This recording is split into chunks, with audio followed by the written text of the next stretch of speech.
All right, I'm Dave Ratt, and this is the first in a series I'm going to do on sound tips for pro audio and audio humans in general.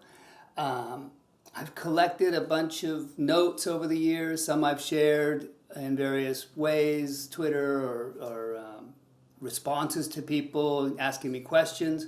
Some are new. And I just thought I might go through and read some of these things that I've kept notes on and share them with you in a video format. All right, let's start with number one.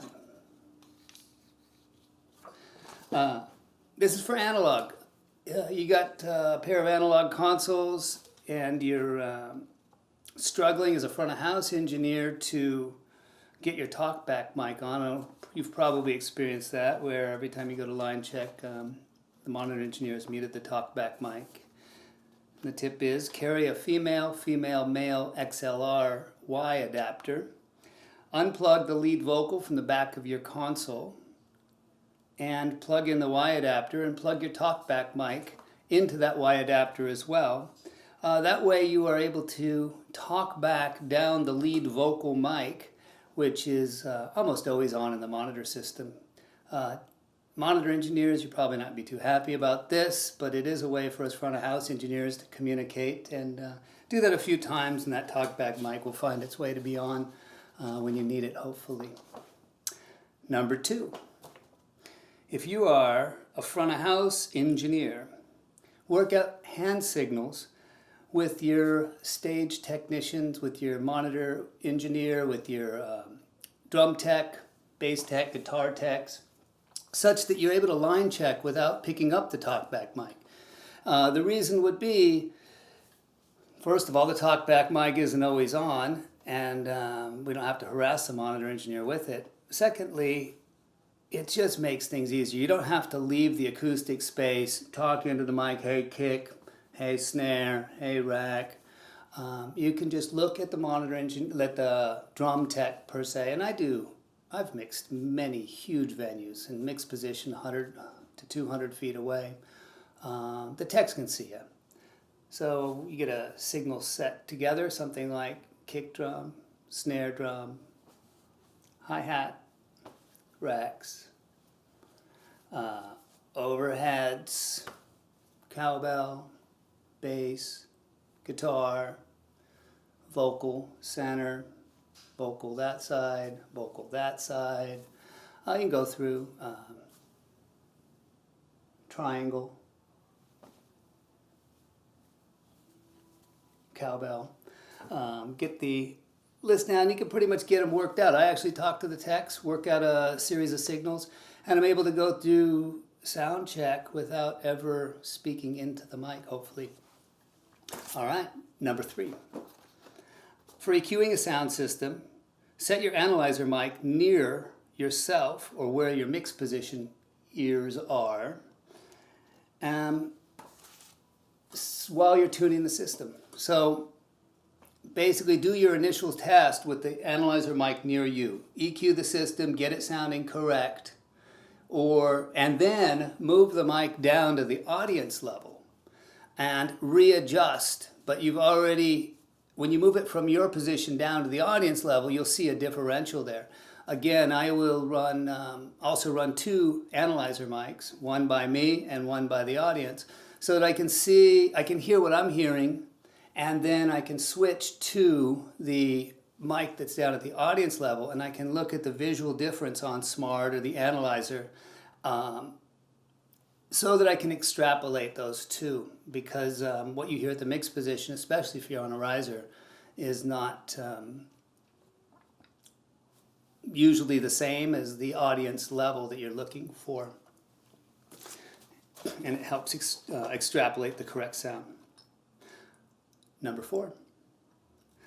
For dynamic bands, Y the drum kit into both gated and non-gated inputs with a VCA on each set. This is really cool, and I did this for quite a while. I've done it depending on the drummer, the band, how much I'm using gates. If you have a gated set, you run those gates super tight, and you've wired or you've digitally patched those same inputs into another set of drum channels on a VCA, and you've got a set without gates. Now what you can do is, for a fast song with a lot of noise in it, where the drummer's hitting hard, you can bring up your gated set and run that. And then when they go to a slow part of a song, or if they're playing a very quiet open song where you don't have a lot of stage noise, you can VCA slide over to the non-gated set and have this open, roomy sound and not hear those gates and not be messing with your gates in the middle of the show. Additionally, you're able to mix in the gated and non-gated sets together and have partially gated. Instead of controlling all your thresholds, you've got this easy way to slide between those two drum sounds. That can be very helpful. Number 5.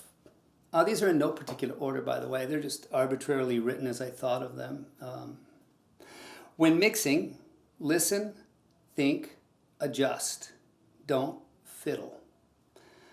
Imagine a camera on you, and you will be made to justify every knob and fader change after the show. I see it as many years I've spent not only as an engineer mixing large shows, but I've also spent many years as a PA technician working for numerous sound engineers, ranging from beginner to very, very advanced. And one thing that I do see, or I have seen, is early on in the show, the mix comes up clean, or they get the mix together and then fiddle it into oblivion, where they're constantly adjusting, needing something to do, getting bored or trying to perfect things, and then pretty much destroy things or drive things up to the limits and run out of headroom.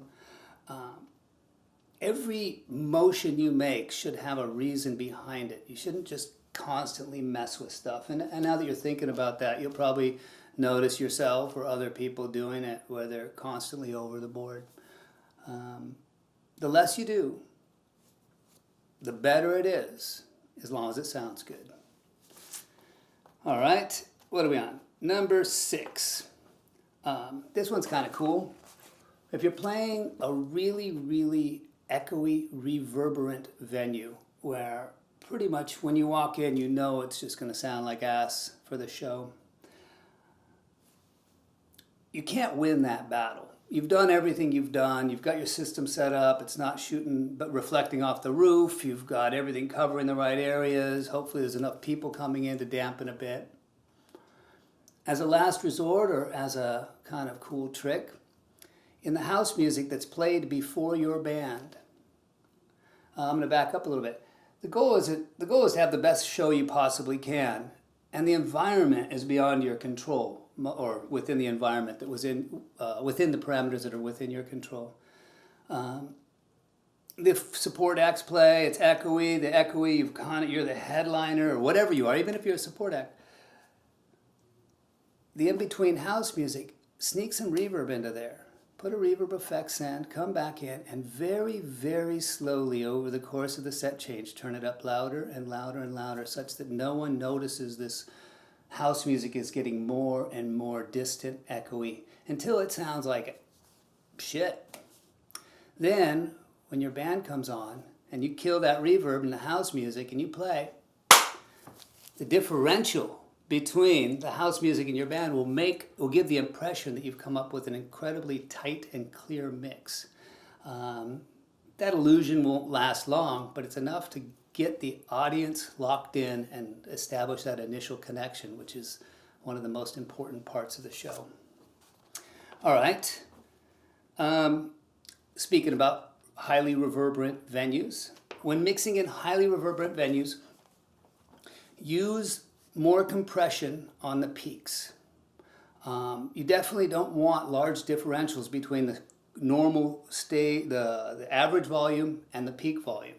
And the reason is, if you've got your vocals at this level and you've got a snare drum spiking up to that level, the tail end of the reverberation of the snare drum will come up and come back down, spike, pop, and it won't necessarily kill intelligibility. You won't be able to hear during the snare drum beat, but who cares? But the tail end of that big peak will carry the reverberation out for a period of time and kill intelligibility for whatever duration that reverb time allows it to be louder in the vocal. By compressing the snare drum down, or any transient instrument down, then those tails, first it doesn't light up the room, those tails are lower, and your intelligibility will increase. So yeah, using limiters and compression, more so in highly reverberant environments, can be advantageous. Number 8, technology is important and useful, but never forget that the final quality of your work is the human ear.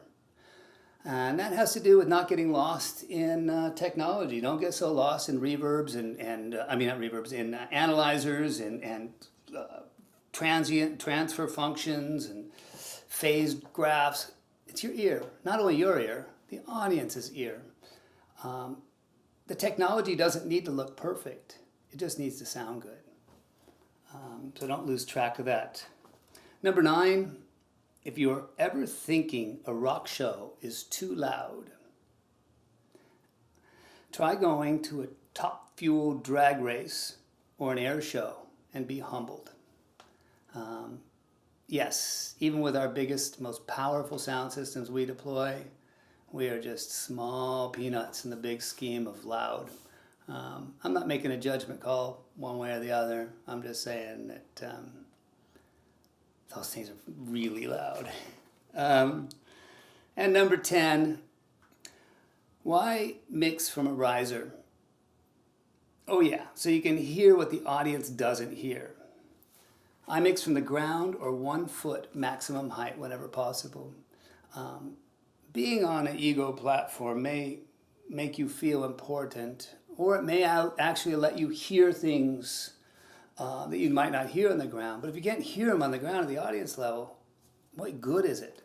It makes your job a lot harder, and your probability of a positive outcome for the general public is diminished, directly proportional to how much higher your riser is than the audience who's listening to your work.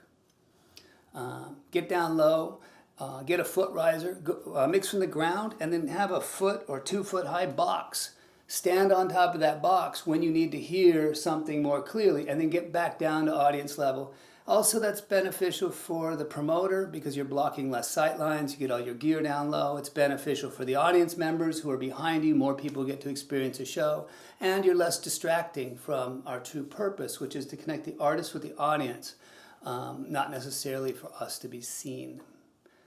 All right, so hopefully those are helpful. Let me know, write me some comments, I read them all, and I will do some more of these. I've got a big pile of them. Cool.